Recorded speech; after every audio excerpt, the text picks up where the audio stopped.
अस्सलाम वालेकुम हबीबी, Nadeem Memon from the Almaq Realty. जिस प्रोजेक्ट के रिगार्डिंग मैं आपको इन्फॉर्मेशन देने वाला हूँ, ये मुमरा और कौसा का नहीं, इनफैक्ट थाना का one of the best project है। अभी भी 23-24 एकर्स के लैंड में जो प्रॉपर्टी बिल्ड हो रही है, जो टाउनशिप प्रोजेक्ट बन रहा है, वो सिर्फ बोलने के लिए नहीं, एक्चुअली आई थिंक यहाँ पर अगर आप देखोगे ना तो माशाल्लाह 20% मोर देन 20% वर्क कंप्लीट हो चुका है।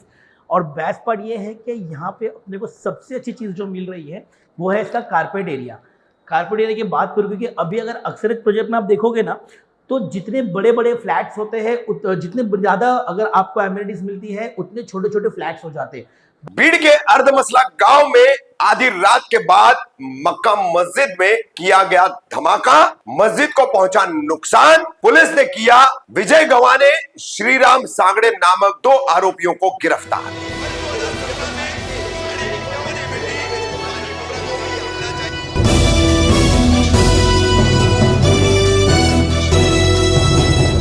मैं रफीक कामदार हिंदुस्तानी रिपोर्टर में आपका स्वागत है। 29 मार्च की रात को महाराष्ट्र के बीड़ जिले में, जी हां, वही बीड़ जिला जो सरपंच संतोष देशमुख के हत्याकांड से पूरी तरह से दुनिया भर में अब जाना जाता है। बीड़ जिले की पहचान अपराधियों के अड्डे के तौर पर अब होने लगी है, वाल्मीकि कराड़ हो या अन्य कोई हो।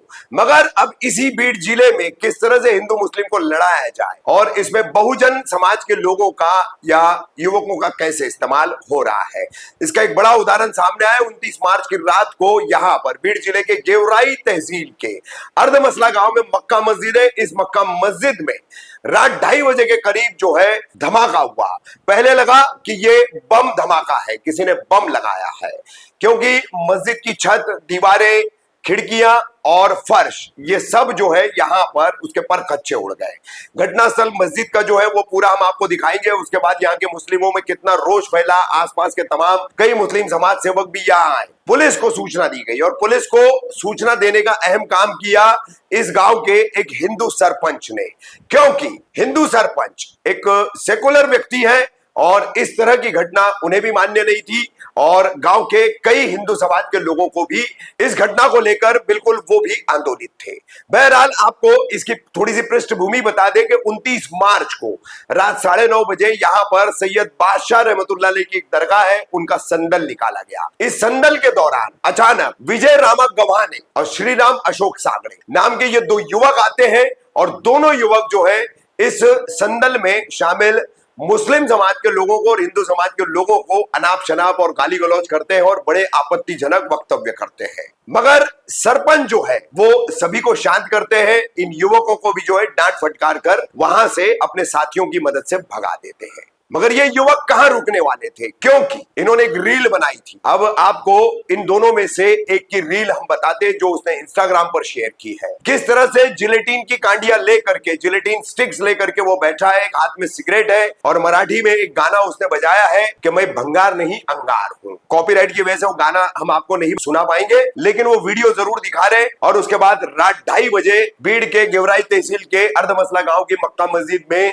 ये विजय गव्हाणे और श्रीराम सांगड़े धमाका करते हैं। पुलिस की तत्परता से इन्हें पकड़ा भी जाता है, लेकिन इन दोनों के पीछे कौन मास्टरमाइंड है? जैसे नागपुर हिंसा का मास्टरमाइंड पुलिस ने बड़ी जल्दी से खोज निकाला, राज्य के गृह मंत्री ने और मुख्यमंत्री ने उसको खोज निकाला और उस पर ढेर सारे प्रेस स्टेटमेंट दिए, बयानबाजी की। तो अब यहां पर क्या पुलिस की तफ्तीश अंत तक जाएगी, तह तक जाएगी? और विजय गव्हाणे श्रीराम सांगड़े का बॉस कौन है, कौन से संगठन से ये जुड़े हुए हैं और कब से ये साजिश यहाँ पर चल रही है? संदल के दौरान जो है माहौल खराब करना और रात में मस्जिद में जा करके धमाका करवाना, तो ये अकेले 2 युवकों का काम तो बिल्कुल नहीं हो सकता। खुद जो है बीड़ जिले के और उसके आसपास के इलाकों के, गांवों के, शहरों के कई हिंदू समाज के लोग सोशल मीडिया पर इस पर अपनी प्रतिक्रियाएं दे रहे हैं और इस पर वो कह रहे हैं कि इसमें निश्चित तौर पर बड़ी साजिश है। महाराष्ट्र को जिस तरह से हम लगातार बता रहे, यूपी बिहार बनाने की जो कोशिश चल रही है, मध्य प्रदेश, राजस्थान, गुजरात बनाने की जो कोशिश चल रही है, वो अब और कितनी तेज हो चुकी है, बीड़ की ये घटना बताती है। अब यहां पर मास्टरमाइंड कौन है, इसका जवाब मुख्यमंत्री तथा गृह मंत्री देवेंद्र फडणवीस को देना होगा। यहां के जो भी डीआईजी है, जो भी यहाँ के एसपी या डीसीपी है, कमिश्नर है, उन सभी को इसका जवाब देना होगा। इसकी पूरी राज की जो परतें हैं वो खोलनी होगी। नहीं तो यही समझा जाएगा कि अब धर्म देखकर पुलिस जांच करती है और धर्म देख करके सरकार इंसाफ दिलाने के लिए कोर्ट में पैरवी करती है।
बड़े अफसोस के साथ ये कहना पड़ता है कि कल रात मस्जिद में कुछ समाज कंटक ने एक जिलेटिन का ब्लास्ट करके मस्जिद को जो है तो नुकसान पहुंचाकर हमारे मेरी आपकी तमाम की हर हिंदू मुस्लिम भाइयों की जो है तो भावनाओं को दुखाया। खुसूसन ईद के मौके पर आज गुड़ी पाड़वा है, कल रमजान की ईद है, आज हम चांद रात की आखिरी रोज़ा रखे हुए लोग हैं और ऐन शहर से कुछ वक्त पहले यह हादसा हुआ।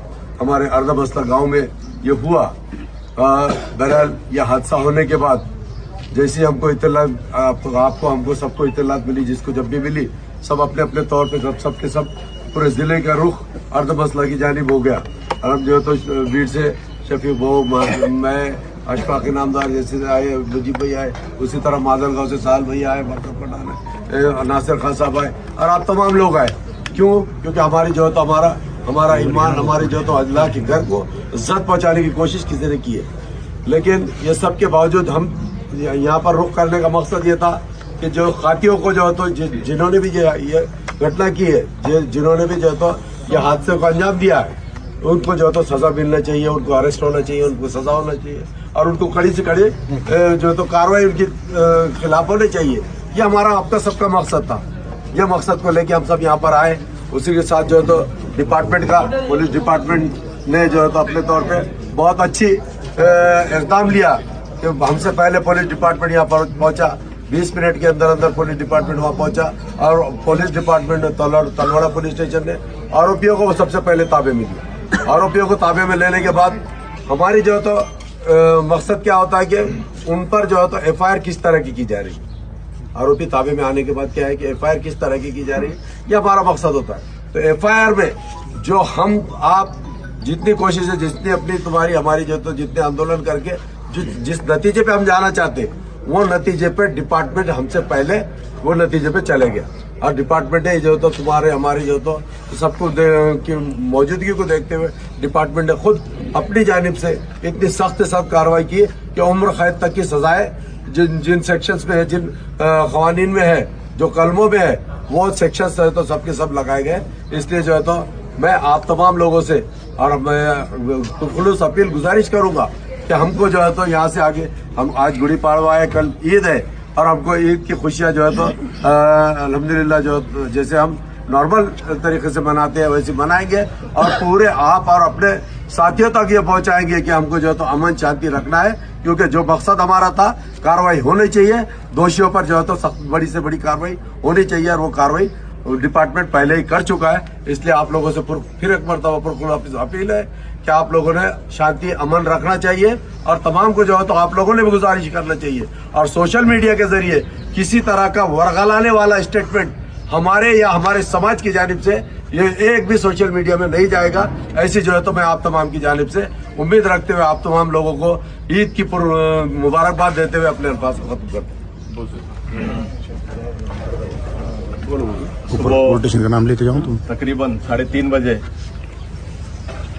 मुझे अर्ध मसले से फ़ोन आया, गेवराई से फ़ोन आए, और पता ये चला कि अर्ध मसले में जो नई मस्जिद तामीर की गई थी उसको नुकसान पहुंचाने का काम कुछ माथे फिरों ने किया, कुछ समाज कंटकों ने किया। जब हमें ये इत्तला मिली तब भीड़ से हम तमाम लोगों ने, जैसे फारूक पटेल साहब हो, अशफाक इनामदार साहब हो, मतीन भाई हो, बरकत पठान साहब हो, ये हम वहाँ से निकले।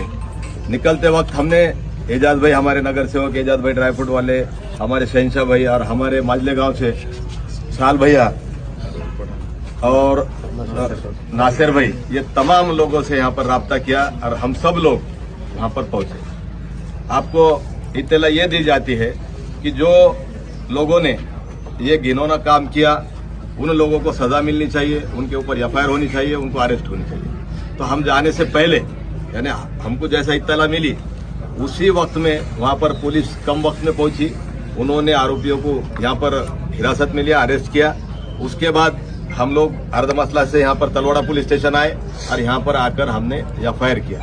एफआईआर करते वक्त हमारे एडवोकेट तौसीफ साहब जो हाईकोर्ट में प्रैक्टिस करते हैं, हमारे एडवोकेट आजिम साहब ये भी भीड़ में प्रैक्टिस करते हैं, और एडवोकेट खिदर पटेल साहब, इनसे भी राब्ता हुआ था जो औरंगाबाद में हाईकोर्ट में काम करते हैं। इन तमाम लोगों के मार्गदर्शन में, आप तमाम लोगों की वजह से ये जो है तो एफआईआर पुलिस वालों ने, महकमे ने उसी तरीके से किया जैसी घटना हुई, उसी तरीके से उन्होंने इसके अंदर कलम लगाए, और कलम ऐसे लगाए कि वो जिसने ये काम किया वो छूट नहीं सकता, उसके अंदर उम्र कैद का प्रावधान है। ऐसे कलम यहाँ पर लगाए गए। जो हम चाहते हैं कि भाई जो चीज हमारी कानून से, जो डॉक्टर बाबा साहेब अम्बेडकर ने संविधान दिया, कायदा दिया, कानून दिया, उसी के तहत हमने ये काम किया, और आज वो आरोपी अरेस्ट है, एफआईआर हो चुका है। आने वाले वक्त में इतना ही नहीं, हम इस एफआईआर का जो आज ये मैटर हुआ है, हम सब मिलके, हम सब और आप सब मिलके इसका पाठ पुरावा करेंगे, ताकि इसके बाद कोई हरामखोर व्यक्ति ऐसा हरकत ना करे जैसे आज हुई है। ये जो है तो आने वाले वक्त में भी हम सब लोग मिलकर ये काम करेंगे। और मैं तमाम ही लोगों से अपील करता हूँ, ये तमाम के जानिब से यहाँ पर जिम्मेदार हजरात सब तरफ से आए हुए, कई लोगों का गैर समझ ये है, किसी को मालूम नहीं है कि भाई मस्जिद के ऊपर इस तरीके का ये काम हुआ है, और उसके अंदर जो है तो आरोपी अरेस्ट है नहीं है, एफआईआर हुआ है नहीं है। तो इस वीडियो के माध्यम से जो अभी बनाया जा रहा है, आप लोगों तक ये बात पहुंचाए कि आरोपी अरेस्ट है, एफआईआर हो चुका है, सब लोग यहाँ पर जिम्मेदारी से काम कर रहे हैं, ताकि पूरे जिले में नहीं, ये महाराष्ट्र में पूरे इलेक्ट्रॉनिक मीडिया पर ये चीज आ चुकी है। इसके लिए बाहर तक भी जाना ये जरूरी है कि भाई ये वाकया क्या हुआ और इसके ऊपर कानूनी कार्रवाई हो गई है। इसके लिए आप तमाम लोगों से अपील है कि हम जो है तो अमन अमान बरकरार रखें। आज गुड़ी पाड़वा है, हमारे हमवतन भाइयों का, हिंदू भाइयों का त्योहार है, उसकी खुशियां उन्होंने मनाएंगे, उसके अंदर हम शामिल होंगे। कल रमजान ईद है, तो हम सब लोग मिलकर यहाँ पर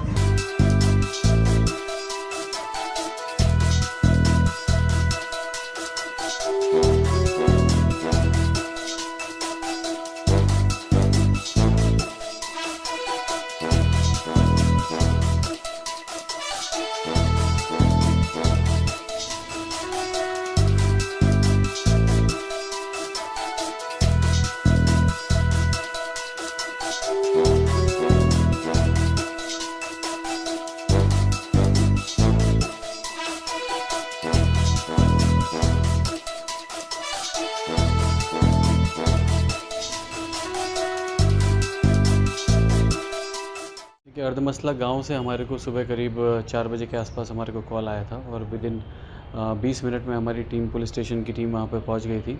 ये वारदात है रात के टाइम की, 2:45 बजे के आसपास की वारदात है कि वहाँ पे जो एक मस्जिद है, उस मस्जिद के अंदर एक इंसान ने ब्लास्ट किया था। हमारी टीम पहुँचने के बाद जब हमने तहकीकात की तो सभी वरिष्ठ ऑफिसर्स, BDDS, हम लोग लगभग सभी 5:30 बजे तक हम वहाँ पे स्पॉट पे पहुँच गए थे। एक्यूज़ को हम लोगों ने 6, सवा 6 पे हमने एक्यूज़ को अरेस्ट कर लिया था और इसमें 2 एक्यूज़ हैं। इन लोगों ने मस्जिद के अंदर ब्लास्ट किया था। उस ब्लास्ट के कारण जो भी इन्होंने क्राइम किया है, उस क्राइम के अकॉर्डिंग हम लोगों ने इसमें FIR रजिस्टर की है और दोनों को हमने अरेस्ट किया है। सर एग्जैक्ट ये हादसा होने का मतलब क्या मकसद क्या था एग्जैक्ट? अभी तो रमज़ान ईद है, आगे त्योहार का मौसम चल रहा है। प्राइमा फेसी जो FIR हम देखते हैं, जो उसमें कंप्लेंट जो दी गई है, उसमें जो एक्यूज़ है, जो आरोपी है, उनका एक मुस्लिम समाज के कुछ बच्चों के साथ उनका पिछले संदल में कुछ उनका झगड़ा हुआ था। उस झगड़ों को लेके उन्होंने रिवेंज के रूप में उन्होंने ये किया था। बाकी चीज़ें इन्वेस्टिगेशन में निकलेंगी कि उन्होंने ये सब क्यों किया। जी, मतलब इसके पीछे दूसरे संगठनों वगैरह से कुछ हाथ नहीं है? प्राइमा फेसी अभी नहीं है, अगेन इन्वेस्टिगेशन का पार्ट है। आज कहना मुश्किल है, मे भी 5 दिन बाद मैं और बेहतर स्थिति में बता सकूँ। तो अभी जो जिला वासियों से आप क्या कहना चाहेंगे? जिला वासियों से मेरी यही आपको सबसे एक रिक्वेस्ट है कि पुलिस ने इसमें बहुत ही इमीडिएटली रिस्पॉन्ड करके हम लोगों ने इसमें रिकॉर्ड टाइम में सभी आरोपियों को हमने अरेस्ट किया है। मैं आप सभी को एश्योर करता हूं कि जो इन्वेस्टिगेशन है वो इन्वेस्टिगेशन बहुत ही अच्छा होगा और इन्वेस्टिगेशन को मैंने पुलिस स्टेशन से हटा के local crime branch police inspector को मैंने इन्वेस्टिगेशन को ट्रांसफ़र कर दिया है ताकि इस इन्वेस्टिगेशन का सुपरविज़न SP ऑफिस के लेवल से रहे और मैं खुद इसमें देख सकूं दिन ब दिन इसमें क्या चल रहा है। तो इन्वेस्टिगेशन इसमें बहुत ही उत्कृष्ट क्वालिटी का हम करेंगे और जो कानूनन प्रावधान है, उस कानूनन प्रावधान के हिसाब से कड़ी से कड़ी सज़ा उसको मिले, ये हमारा प्रयास रहेगा। मस्जिद के अंदर क्या जाएंगे उसमें कि उसकी जानकारी मिली है, किसने किया है ये भी जानकारी मिली है, उसकी बाकी जानकारी वहाँ के जो SP है वो प्रेस लेकर देंगे। त्याची सगळी माहिती मिळालेली आहे, SP याची सगळी माहिती तुम्हाला देते। सर महाराष्ट्र के भीड़ की घटना नजर सामने आ रही है, जिलेटिन के माध्यम से ऐसा बताया जा रहा है 2 लोगों को गिरफ्तार किया गया। देखिए ये सारी चीजें जो है ना, रोजाना मुसलमानों के खिलाफ रोजाना नफरत भरी बातें करना, ये उसी का नतीजा है। रोजाना इस तरह से अब एक औरंगजेब रहमतुल्लाह अलैह के खिलाफ बात चली तो मुसलमानों को उसमें टारगेट कर रहे हैं। उसमें जो है अभी नमाज के लिए है, मस्जिद में घुस के मारेंगे, मुसलमान जो है पाकिस्तान जिंदाबाद बोलता है। ये सारी चीजें झूठ है, बिल्कुल झूठ। लेकिन इन सब चीजों को लेकर के आम इंसान, आम हिंदू के दिलो दिमाग में जब बड़ी बड़ी कुर्सियों पर बैठे हो मंत्री मुसलमानों के खिलाफ इतना जहर उगलेंगे तो आम आदमी ये सोचेगा कि इनके खिलाफ मैं क्या करूं, मैं कैसे लाइनें बढ़ूं। उसी का नतीजा है, मैं समझता हूं ये नफरत का नतीजा है। जो लोग ये कर रहे हैं ना, उन पर सख्त कार्रवाई होना चाहिए। मैं समझता हूँ कार्रवाई वैसी नहीं होगी जैसी होना चाहिए। आदिल साहब, ईद से पहले, ठीक पहले ये ब्लास्ट हुआ है, क्या आपको लगता है कि जो देश की गंगा जमनी तहजीब है उसको कहीं ना कहीं अफेक्ट करने की कोशिश की गई है और पर्पसली किया गया ईद से पहले? देखिए, गंगा जमुनी तहजीब को खत्म करने के लिए तो लगातार काम हो रहा है ना। जब मैं घर के टेरिस पर, जो मेरे बाप की जमीन है, जो मैंने बनाया, मेरा घर है अपना, उस पर मैं नमाज नहीं पढ़ सकता, ये कौन सा कानून है? लगता है कि डिक्टेटरशिप आ गई है। लगता है वो जमाना फिर आ गया जब राजाओं महाराजाओं का जमाना था, वो जो बोलते थे वो कानून बनता था। लेकिन वो याद रखिए कि इनको हमने वोट देकर बनाया है, हम इनके रियाया नहीं, प्रजा नहीं है। हम इनको चुन करके लाने वाले, हम मालिक इनके हैं। लेकिन ये लोग अपनी मनमानी जो कर रहे हैं ना, इन चीजों का नतीजा है ये जो हो रहा है। इमरजेंसी आ गई है सर देश में वापस। अनडिक्लेयर इमरजेंसी है, अनडिक्लेयर हिंदू राष्ट्र है। अमित शाह ये कहते हैं कि वक्फ बिल जो है इसी सत्र में आएगा, कुछ लोगों को इससे परेशानी है, तो हम क्या करें? नहीं, वक्फ बिल जो है वो मुसलमानों की प्रॉपर्टी है। हम उसका जबरदस्त तरीके से उसका विरोध करेंगे और जो लोग मुसलमानों को वोट लेकर चुन कर आए हुए हैं वो लोग भी याद रखें कि अगर उन्होंने इस वक्त बिल पर सपोर्ट किया तो आइंदा उनको एक वोट भी नहीं मिलेगा। हम पूरे देश में हम लोग जाकर के उनके खिलाफ जो है एक अभियान चलाएंगे कि ये लोग भी मुसलमानों को वोट लेकर मुसलमानों से दुश्मनी कर रहे हैं। सलमान खान सर एक वॉच उन्होंने पहनी है जो भगवान राम के मंदिर के साथ साथ उनकी तस्वीरों के साथ वो स्पेशल एडिशन वॉच है, उसको लेकर मौलाना बरेलवी जो है उन्होंने कहा है कि ये शरीयत के खिलाफ है, शरीयत फॉलो करना चाहिए सलमान को। इस तरीके की घड़ी पहनना शोभा नहीं देता है कि इस्लामिक आदमी को। क्या कहें? मैं समझता हूँ इस पर बोलना बंद कर देना चाहिए अब, क्योंकि अब जो है जिसकी जो मर्जी हो कर ले। कोई मंदिर में जाकर पूजा भी कर रहा है, कोई मुसलमान होकर के हिंदू लड़की से शादी करके उसको हिंदू ही रख रहा है, शरीयत के खिलाफ है लेकिन कर रहा है। आज़ाद देश में सब आज़ाद हैं, हमें कुछ बोलने की जरूरत नहीं है। सलमान खान जो चाहे पहने, जो करें। वो तो हमेशा गणपति की पूजा करते हैं, गणपति बिठाते हैं और गणपति मुसलमानों को मना है। देखिए, ऐसा नहीं कि हम उसके खिलाफ है, लेकिन मजहब कुछ सिखाता है ना, उन चीजों को मना है। मूर्ति पूजा करना मना है इस्लाम में। अब वो कर रहे हैं तो उनको मुबारक हो, करें वो जो चाहे करें। कल ईद होगी, कोई पैगाम देना चाहेंगे? नहीं, मैं इस ईद के मौके पर तमाम मुसलमानों से निवेदन करना चाहता हूं कि ईद वो त्योहार है जिससे हमारा बहुत झगड़ा रहता है, जिससे बातचीत नहीं होती। उस दिन भी हम इस ईद में उसके घर जाकर सेवैयां खाते हैं, गले मिलते हैं। हम पूरी कोशिश करेंगे कि नफरत जो लोग भर रहे हैं ना, उनके पास हम जाएंगे, मोहब्बत से मिलेंगे, गले मिलेंगे, डर के नहीं। ऐसा नहीं किसी को लगना कि हम डर गए हैं। डरना तो कुछ नहीं है, डरना तो सिर्फ अल्लाह से है। लेकिन इस देश में भाईचारगी का पैगाम जो पुराना है उसको लेकर हमको जाना चाहिए। और हम तमाम आलम इस्लाम के लोगों को ईद की बहुत बहुत बधाई देते हैं।